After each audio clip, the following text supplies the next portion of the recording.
कहानी है रामपुर गांव की, जहां के मर्द महिलाओं को हमेशा नीचा दिखाने की कोशिश में रहते। अरे अभी तक खाना नहीं आया। क्या मुझे एक और शादी करने की जरूरत है? नहीं जी नहीं, ऐसा मत करना, वरना मैं कहाँ जाऊंगी। खाना लेकर मैं अभी आई जी। गांव की पंचायत में भी फैसले हमेशा औरतों के खिलाफ ही रहते। मैं जो फैसला सुनाता हूँ वो भगवान की आज्ञा होती है। इस लड़के ने अपने मन से शादी करके अच्छा नहीं किया। लड़के को घर भेज दो और इसकी शादी इसकी जाति की किसी लड़के से करवा दो। लेकिन ये लड़की, इसे तो गांव के बाहर निकाल दो। नहीं नहीं जमींदार साहब, ये क्या बोल रहे हैं? ऐसा नहीं हो सकता। मेरी बेटी मासूम है, इसे अच्छे बुरे की समझ नहीं है। अरे कहाँ जाएगी ये बेचारी? कहाँ जाएगी? इतनी चिंता है तो पूरे परिवार का गांव निकाला कर देते हैं। बेचारे पूरे बसे बसाए परिवार को गांव छोड़ना पड़ता है। चाहे जो हो, अगर बेटियों को कंट्रोल नहीं कर सकते तो गांव में रहने का कोई मतलब नहीं है। यहाँ औरतों को दब कर रहना होगा। कोई भी अपने हिसाब से कुछ नहीं कर सकता। सब ईश्वर की मर्जी से ही होगा। तभी गांव का एक आदमी दौड़ा दौड़ा आता है। सरपंच साहब, जमींदार साहब, वो कालिया है ना, उसकी बेटी पढ़ने के लिए शहर जा रही है। अच्छा, ये कब हो गया? और कालिया की हिम्मत कैसे हो गई ऐसा करने की? लेकर आओ उसे और उसकी बेटी को। बस फिर क्या था, हाजिर हो जाते हैं कालिया और उसकी बेटी सरपंच के सामने। और कालिया, ये क्या सुनने में आ रहा है? बेटी को इंजीनियर बना रहा है तू? और ये बता, गांव में तो स्कूल नहीं है, फिर कहां से इतनी क्लास पास कर गई तेरी बेटी? राधा, जो कि कालिया की बेटी है, उसे लगता है कि सरपंच उसकी तारीफ कर रहे हैं। सरपंच जी, मैंने ऑनलाइन पढ़ाई की है, डिस्टेंस लर्निंग से। सभी में मैंने अच्छे नंबर पाए हैं, जिसे देखते हुए शहर की इंजीनियरिंग कॉलेज में मुझे स्कॉलरशिप मिली है। वाह जी वाह, क्या होती है ये? पहले तो ये बताओ, फिर आगे की बात करते हैं। पूरा गांव राधा की बात सुन रहा था और राधा बोलती जा रही थी। तो ऐसे मैं फ्री में एक अच्छी शिक्षा लेकर गांव में जो कुछ परेशानियां हैं, जैसे बिजली, पानी और इंटरनेट जैसी समस्याओं के लिए काम करूंगी। मैं गांव को शहर से जोड़ने के लिए पुल का निर्माण करवाने का प्रस्ताव रखूंगी। मुझे पूरी उम्मीद है कि जल्द ही हमारा गांव भी तरक्की की राह पर चल पड़ेगा। राधा की बात सुनकर सारे गांव वाले ताली बजाने लगते हैं। सरपंच को समझ नहीं आता कि वो क्या करे। चुप रह नादान लड़की। गांव के खिलाफ जाने के लिए तुझे गांव से बेदखल कर दिया जाएगा, वो भी पूरे परिवार के साथ। और हाँ, अगर ठीक से गांव में रहना चाहती है तो ये पढ़ाई लिखाई छोड़ दे। हम तेरे लिए गांव का कोई होनहार लड़का देखेंगे। तभी गांव का एक आदमी बोल पड़ता है। अरे नहीं नहीं सरपंच जी, राधा बिटिया जो बता रही है, अगर वैसा हो जाए तो हम लोगों को पैसा कमाने के लिए बाहर नहीं जाना पड़ेगा। हाँ जी, और ना ही कोसों दूर पानी के लिए भटकना पड़ेगा।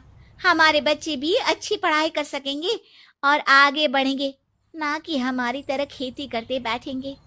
क्यों गांव वालों, राधा बिटिया का साथ देना चाहिए ना। सरपंच देखता है कि गांव राधा के साथ है तो वो चुप हो जाता है। वो घर आकर अपने सलाहकार से बात करता है, जो बहुत ही चालाक किस्म का इंसान होता है। अरे सरपंच साहब, आपको बहुत ही होशियारी से काम लेना पड़ेगा। एक बार गांव तरक्की कर गया, यहाँ के बालक पढ़ लिए तो कोई ना पूछेगा आपको। और फिर ये जो बेटा और बेटी है ना आपके, इनको भी आम लोगों की तरह ही जीवन जीना होगा। हाँ, लेकिन करे तो क्या करे? वो ना, आप मुझ पर छोड़ दीजिए, बस मैं जैसा बोलूं करते जाइए। अगले रोज सुबह जब गांव वाले सोकर उठते हैं तो राधा के घर के बाहर और साथ ही वो लोग जिन्होंने राधा का सपोर्ट किया था, उनके घर के आगे लाल रंग से कल आऊंगी लिखा होता है। कल आऊंगी, यह क्या होता है? अरे यह तो खून से लिखा है, लगता है कोई भूत प्रेत या चुड़ैल का साया है। चलो सरपंच जी के पास चलते हैं। सभी सरपंच के पास जाकर उसे सारी बात बताते हैं। अरे ये तो बड़ी मुश्किल की बात है। चलो मैं एक बाबा को जानता हूँ, उन्हें बुला लेता हूँ। सरपंच बाबा को लेकर गांव के घर के बाहर जाता है। ओहो, तो ये वो चुड़ैल है जो उन लोगों को निशाना बनाते हैं जो गांव को बदलने का सपना देखते हैं। वो गांव को ऐसे ही संपन्न देखना चाहती है। वो नहीं चाहती कि कोई बाहरी यहाँ का कायाकल्प करे। क्या तुम लोगों में से किसी ने गांव को बदलने की सोच रखी है? तभी राधा की माँ रोते रोते आती है। मेरी राधा घर से गायब हो गई है। अरे कोई तो बचाओ, मेरी बच्ची कहाँ गई?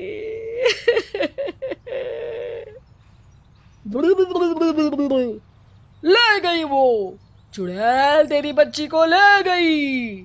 अब वो उसे श्रापित करके छोड़ेगी, उस पर चुड़ैल का साया हो जाएगा।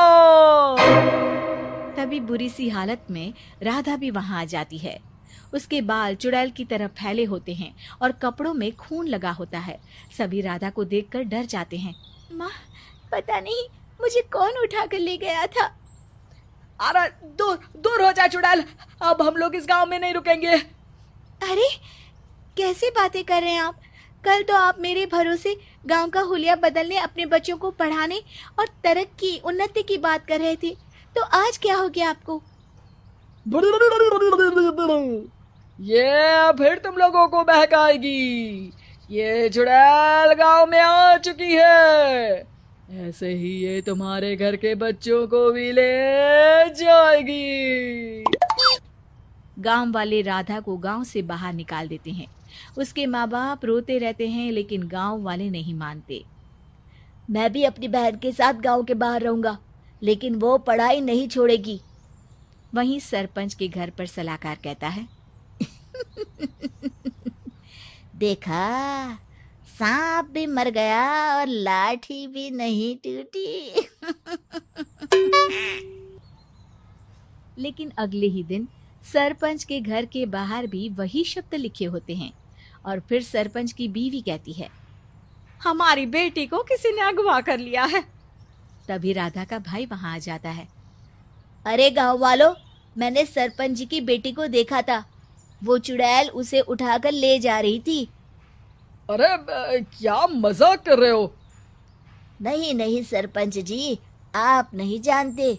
वो चुड़ैल अब आपकी बेटी में आ जाएगी, जैसे राधा के अंदर आ गई थी। तभी सरपंच की बेटी वैसी ही हालत में वहां आती है जैसे राधा आई थी। पापा, पता नहीं कैसे मैं गायब हो गई थी। चुड़ैल, इसके अंदर भी चुड़ैल का साया है, मारो इसे। अरे नहीं नहीं, इसे भी राधा के पास गांव के बाहर ही भेज दो। अरे चुप रहो, मेरी बेटी कहीं नहीं जाएगी और चुड़ैल बुड़ैल कुछ नहीं होता है। अरे कैसे बात कर रहे हो सरपंच जी? आप तो बोल रहे थे कि आपका फैसला भगवान का ज्ञान होता है, तो अपने पर बात आई तो अब आप ऐसे बोल रहे हैं। अरे ना ना ना, आपको अपनी बेटी को त्यागना ही होगा। अरे बुलाओ बाबा को। राधा का भाई बाबा को ले आता है, जिसे अब गांव वालों के डर के कारण सच बोलना पड़ता है। मैं कोई बाबा नहीं हूँ, मैं तो मोची था। ये सलाहकार महोदय ने मुझे कहा था एक्टिंग करने को। अब वो मुझे पैसे देने वाले हैं। अब मुझे माफ कर दो। गलती हो गई, मुझे माफ कर दो। तभी वहां राधा आ जाती है।